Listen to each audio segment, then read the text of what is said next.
I'm here with Nassim Taleb. We know him as the author of The Black Swan. I like to think of you, Nassim, as a trader turned philosopher.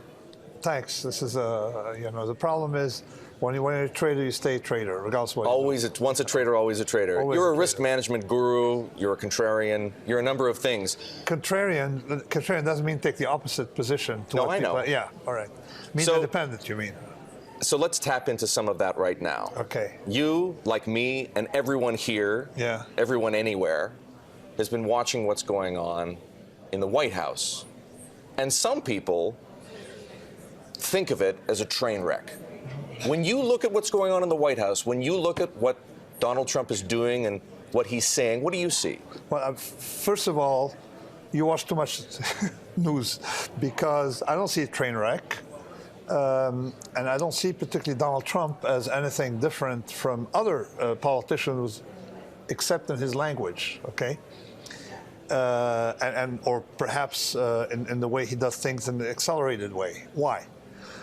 You got to remember that Donald Trump is a fellow who never had a supervisor in his life.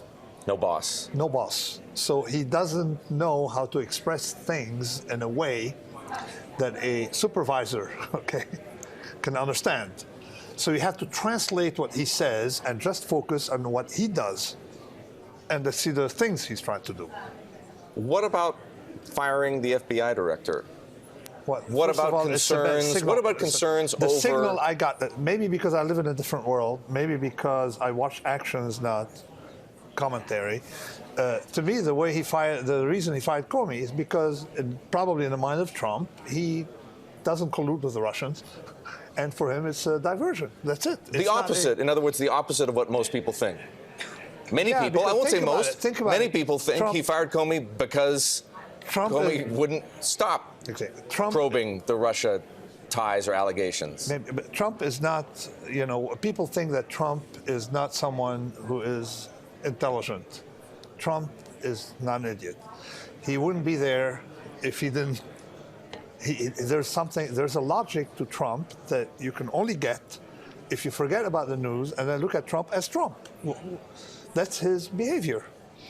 He didn't do anything wrong. He may have violated a rule, but there's nothing, not the gravity that you may attribute to someone who's trying to cover up something. He's not trying to cover up. So what happens then? This all works itself out? It's fine? I don't know, but I mean, we've had many of those. We had that paranoia about the Russians, but that's not what's happening now. A lot of things are happening that people aren't looking at. Such as? Okay, so you got to look at the situation pre-Trump and which way we're heading. There are a lot of things that Trump came to do that are substantial. The first one is, after 32 years, fixing the tax code. Okay, the tax code is exactly like something that's metastatic, all right? It starts, codes bring codes, unless someone comes in with a Gordian knot, cuts the whole thing, and you need someone aggressive. Okay, Trump tax reform, number one. Number two is Obamacare is a disaster. It's a centralized system for 300 million Americans. We're not Canadians, all right? Canada is a small country. You cannot scale things up. You need to do it differently. So the point isn't whether you're depriving people or not. In other words, you support the effort to repeal Obamacare. To replace Obamacare with something more rational. Okay, so he wanted to cut taxes, he wanted to repeal Obamacare and replace it. Third, the train wreck, the real train wreck is globalization. Globalization, and I mean, I wrote about it in The Black Swan and everybody cheered, all right? And now they're against it. Globalization leads to monoculture. I mean, unfettered globalization leads to a concentration of companies and winner-take-all effect. Okay. And I described So he's the anti-globalist? Not anti-globalist. He's fixing the system, all right? He's making the system survive by fixing some of the things in the system that are not sustainable. That's the third point. Fourth point, well, we have a problem with what we call the pseudo-elite, all right? These people, and you've written about many times. Many times, and the last 10 years been swelling. I'm not just saying Obama, from before Obama, but of course accelerated greatly under Obama. A lot of people the pseudo-experts that in the Black Swan I describe as incapable of finding a coconut on Coconut Island, but somehow because they have an Ivy League degree, they're given a position. And these people, you need to sort of like replace them with doers. And we need that, okay? What you're saying, if I understand it correctly, is that you're supportive of the things that Trump has said he wants to do. Of some of the things. The fifth thing, we're going to see later. And the number 5, Trump came on a platform of non-interventionism. So we have 5 things. Now, of course, foreign policy, in terms of foreign policy.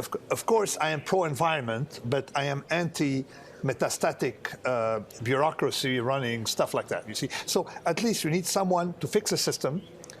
And you believe Trump is the guy to fix the system? Well, he's aggressive enough on this platform. Now, the problem is he may not deliver, and I'm very worried that point number 5, intervention, is he may not deliver, because that's not what I see from his recent actions. Yes. When you see the market sell off 400 points, as it did yesterday, is that people coming to the same conclusion that he may not deliver? I think. Well, let me tell you one thing. First, this is a blip. Okay, yesterday's sell-off was a blip. I mean, look, since Trump is here, we had like a substantial increase in around plus or minus 10%. And so we can't talk about a blip. But there's a deeper problem, and let's talk about it now. The mistake and the thing I disagree with Trump is Trump came in, bought the market on its highs.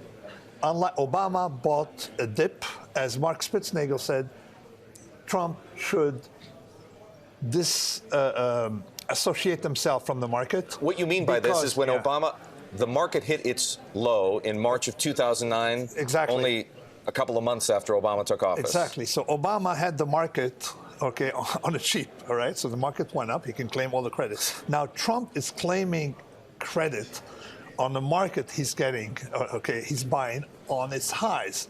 So that's not rational. He should disengage himself from the market because he has inherited a very sick situation. Obama left us, had 8 years of Novocaine, So now we've had 2007, the crisis started 10 years ago. In 10 years, we are still dealing with a remedy. I mean, since what? If a patient goes to the hospital, then 10 years later, you're still giving him, painkillers. Nassim, even if someone were to agree with you, how does Trump disengage himself from the market?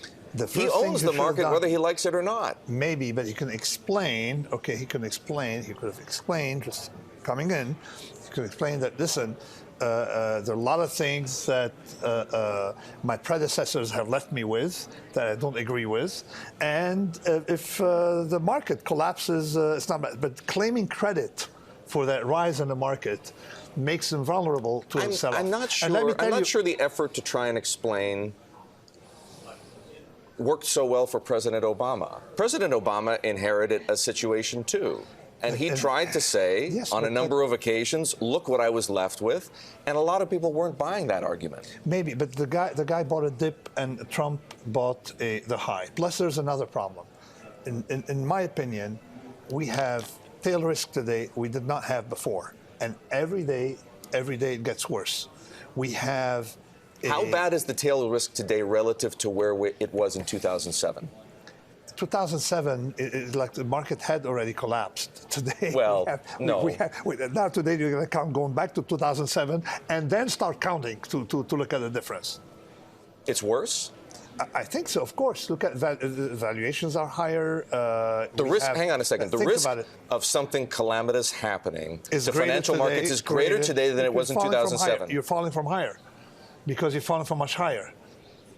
You see, you have a huge rise, considerable rise in the stock market that you may have to unwind. If that's the case, the VIX, hang on a second. Yes. If that's the case, the VIX at 15, which is where it's at today, is the at-the-money cheap? VIX. The at-the-money VIX is not a good measure. It's a tail that's a good measure, And I mean, I would buy the at-the-money VIX. You would engage in a tail hedging strategy. But what I would tell you today is that if you own stocks without a hedge, it's not rational. And last time we were here, and actually the penultimate time I was on TV, I don't like to go on TV, and I'm glad we get along and we can do this. Last time I was here, I explained to you my research, and if you are exposed to tail risks, then your alpha and your future returns are going to be divorced from the return of the market. You see? So, and people don't realize that.